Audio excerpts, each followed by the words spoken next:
Apa yang hari ini kita anggap sesuatu yang kayak kekalahan, satu musibah, satu kesulitan, suatu hari nanti ketika kita paham, kita akan mengatakan itu nikmat. Dengan satu syarat, gimana pun kondisi yang kita alamin sekarang, jangan keluar dari jalur yang Allah ridhoi. Itu aja syaratnya. Makanya kan saya bikin tagline banyak main, banyak manfaat. Saya nggak berani bilang nggak punya dosa, karena itu namanya tazkiyatun, mentazkiyah diri sendiri. La tuzakku anfusakum. Janganlah kalian menganggap diri kalian suci. Tapi maksudnya sedikit dosa ini tinggalkan dosa. Kenapa? Karena kalau kita udah ngelanggar, gimana pun kita sekarang lagi dapat nikmat banyak, terus kita melakukan dosa yang Allah nggak suka, nikmat itu bisa berubah musibah. Sebaliknya, ada musibah, kita masih on the track, musibah itu bisa berubah menjadi nikmat. Syarat yang Allah minta dari kita cuma satu itu, jangan melanggar, jangan bikin dosa, jangan ngecewain Allah Subhanahu wa taala. Itu doang. Udah gitu bertahan aja, Allah kasih kejutan-kejutan yang sangat banyak dalam hidup kita. Saya punya teman orang Padang. Dia ikut tes akademi kepolisian. Dari sekian banyak yang ikut tes, 50 orang yang keterima, dia salah satunya. Terus karantina 50 orang ini. Tes ujian yang kedua, dari 50 orang ini cuman dia sendiri yang gagal. 49 orang tuh lulus tes kedua. Akhirnya dia pulang ke kampungnya dalam keadaan malu. Karena udah malu banget, dia hijrah ke Jakarta. Awalnya ke Bandung, terus ke Jakarta. Di Jakarta, alhamdulillah setelah sekitar 8 tahun, dia bisa survive, bahkan sukses. Sekarang dia punya beberapa outlet di Tanah Abang, punya pabrik di Bogor, dan punya omset sebulan itu nggak kurang dari 1 M. Dengan keuntungan kurang lebih 40%. Jadi 400 juta lah profit bersihnya sebulan. Kalau lagi lebaran atau Ramadan, itu bisa 3 kali lipat. Nah pas sudah sukses, dia haji. Ternyata di kampung itu, dialah orang pertama yang haji. Di kampung dia tuh.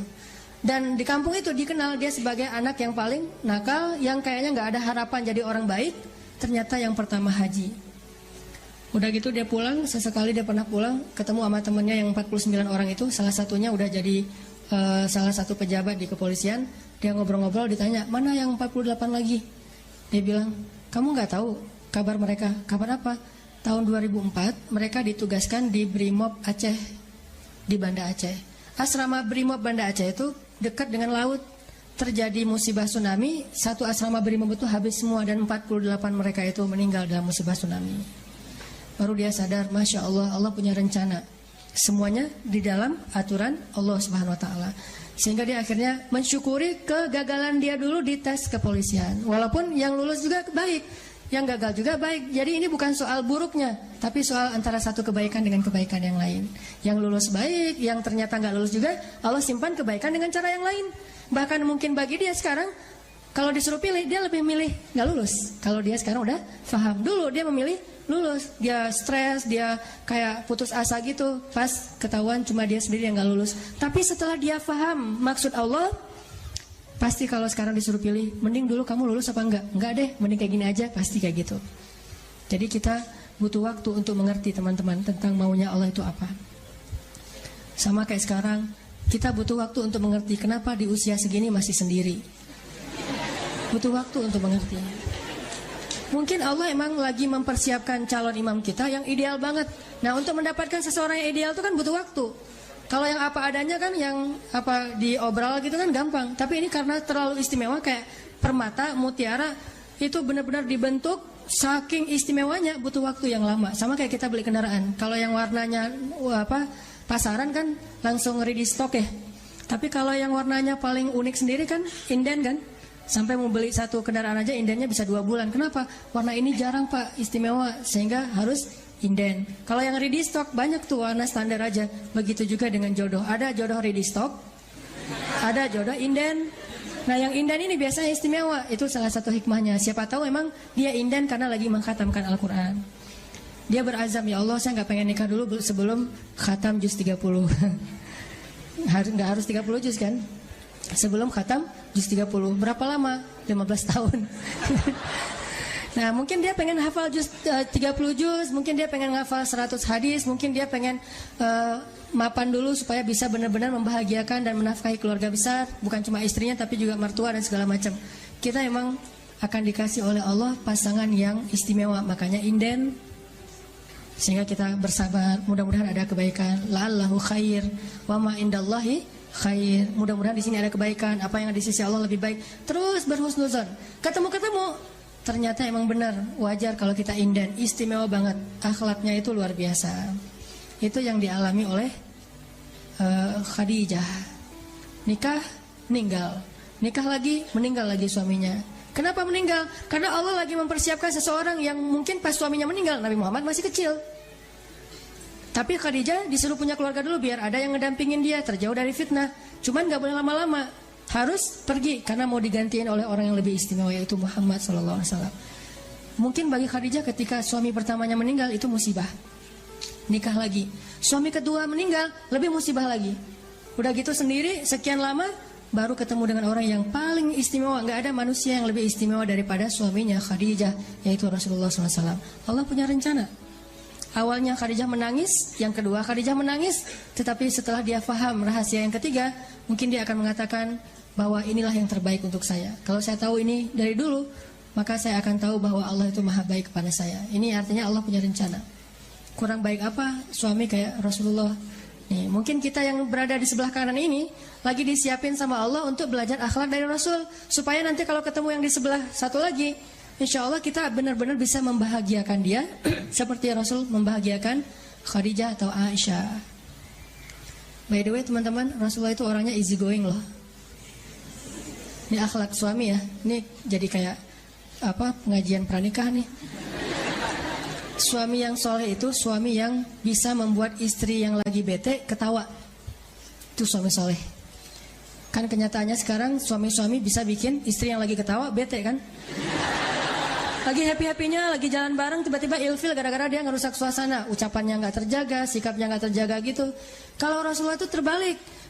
Istri yang lagi bete, yang lagi ilfil, lagi gak nyaman, bisa dibikin happy, ketawa. Saking easy goingnya Rasulullah. Jadi no hard feeling terhadap istrinya.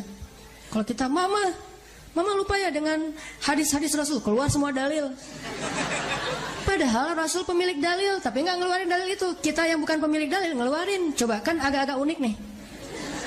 Kalau kita kan dalilnya riwayat Bukhari, Muslim, atau siapa ya, pokoknya ada riwayat, saya lupa riwayat siapa gitu kan. Kalau Rasulullah kan nggak mungkin pakai ada tuh hadis riwayat Bukhari, kan nggak kan ya. Orang Rasul sendiri yang punya hadis. Jadi aku yang berbicara dan aku yang meriwayatkan lebih kuat daripada hadis Bukhari. Kita pakai hadis Bukhari aja udah bangga. Rasulullah nggak pakai hadis Bukhari loh, hadis sendiri. Nggak pakai Bukhari. Tapi ketika istrinya lagi bete, lagi sedih, lagi cemburu gitu, pernah nggak Nabi ngeluarin dalil?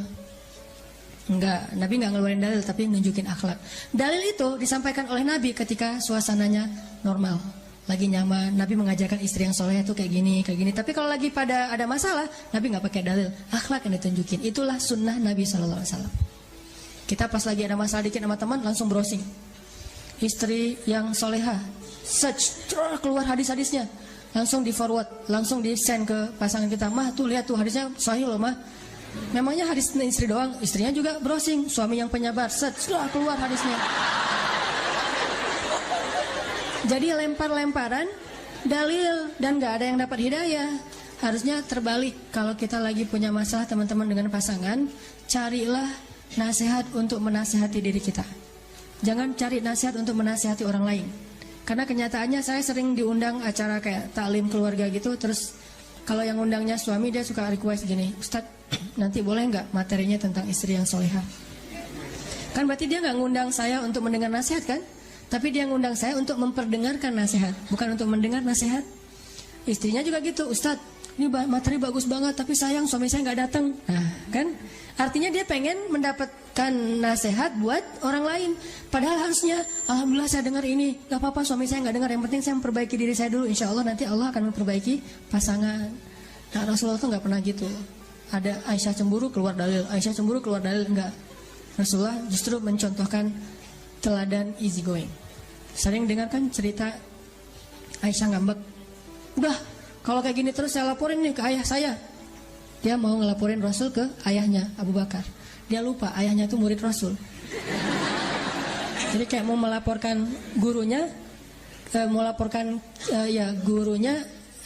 kiainya kepada ayahnya, padahal ayahnya adalah murid kiai tersebut. Saya laporin nih ke ayah saya, kata Rasulullah, aku antar ya, coba. Mau dilaporin diantar, boleh, ya udah dianterin. Nyalain kendaraan garasi. Dan by the way teman-teman, garasi Rasulullah itu asetnya kurang lebih 10 miliar ya. Nabi itu punya kendaraan untuk touring, punya kendaraan off-road, punya kendaraan yang untuk di dalam kota, city car gitu. Kalau touring, Nabi pakai kendaraan namanya onta. Dan tahu harga onta Nabi berapa? Paling murah 5 miliar.